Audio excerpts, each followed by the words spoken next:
Bonjour à tous et à toutes et bienvenue dans la vidéo de présentation des coffrets de novembre 2023. Le froid est arrivé et quel que soit votre style préféré, vous devriez trouver là-dedans de quoi vous réchauffer. Est-ce que vous savez ce que ça veut dire, bap bap?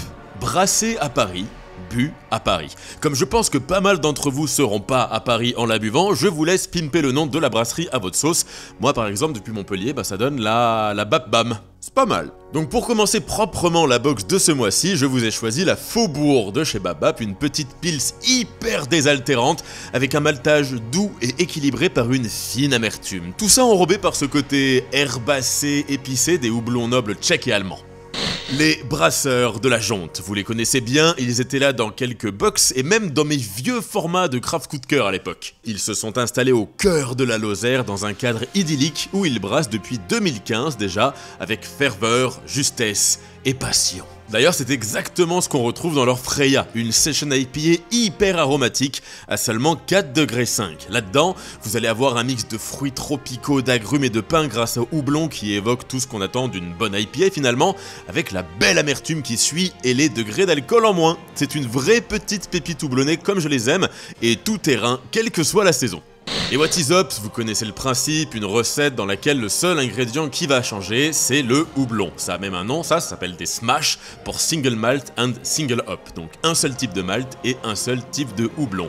L'idée derrière ça, c'est de vous permettre en fait de découvrir toute la richesse aromatique que les différentes variétés de houblon ont à proposer. Et ici, c'est le tour du Citra qui va vous arroser le palais avec ses arômes de résine de pin, d'agrumes et son amertume sèche et franche. Si vous avez l'occasion de le faire, essayez de tester deux What is Up différentes l'une après l'autre et vous verrez à quel point le houblon change le goût d'une bière. Une brasserie reine au pays des vins, on retrouve la bordelaise L'Effet Papillon avec leur formidable interprétation d'un classique, la triple belge. Au nez, on sent déjà les marqueurs gourmands de ce style avec des fragrances de miel, de fruits confits et de belles notes épicées. C'est une vraie petite gourmandise qui se révèle progressivement sous le palais, accompagnée d'une chaleur d'alcool évoquant presque un vieux rhum.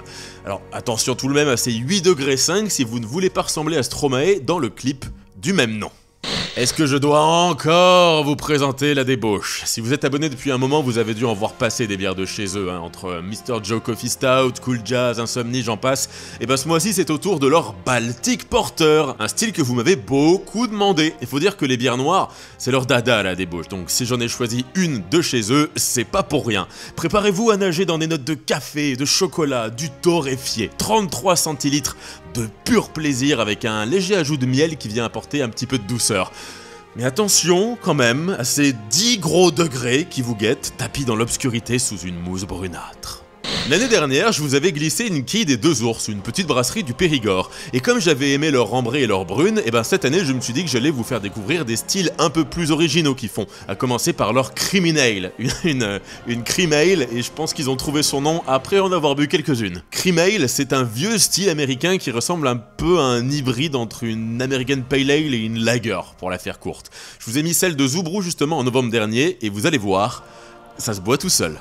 Et L'Effet Papillon qui revient pour la première bière réservée aux chevaliers, la Kit ou Double. Alors là, vous allez vous régaler avec une Imperial Sour à la figue. Vraiment parfait pour la saison. Là, on est sur une bière de caractère, mon petit monsieur. 7 degrés. Ça commence à taper pour une sour, mais pas d'inquiétude, on est chez Effet Pap et l'équilibre est au rendez-vous. D'un côté, vous allez sentir la générosité du malt s'accorder parfaitement avec la figue et les notes épicées apportées par la levure. Et de l'autre, l'acidité contrebalancée par cette belle rondeur.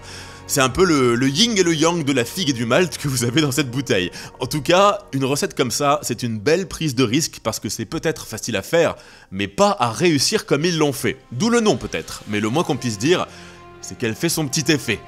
Papillon. Et pour la dernière bière du coffret, on retrouve les Deux Ours avec leur, écoutez bien, triple West Coast IPA. Rien qu'au nom, il y en a certains qui ont dû se voir lécher un pain dans la forêt. Pas de surprise, on sait à quoi s'attendre, au goût comme sur l'étiquette, ça tape fort, car on est quand même sur une bière à 9,7 degrés. Je vous avais dit que vous alliez vous réchauffer dans ce coffret. On retrouve bien les marqueurs maltais et très résineux qui font la force du style, de quoi satisfaire les amateurs de cartouches à amertume, mais même dans les extrêmes, ça reste une bière bien équilibrée par sa base maltais rondouillette qui viendra contenir toute cette explosion de saveurs houblonnées. Et voilà, c'est fini pour la présentation des bières du mois de novembre. J'espère qu'elles vous plairont et que vous pourrez vous réchauffer avec, mais n'oubliez pas que la bière, Même si c'est bon, il faut en abuser avec modération. Ah, ça fait longtemps que j'avais pas sorti ça. On se retrouve bientôt ici ou sur la chaîne principale. D'ici là, portez-vous bien, force et houblon.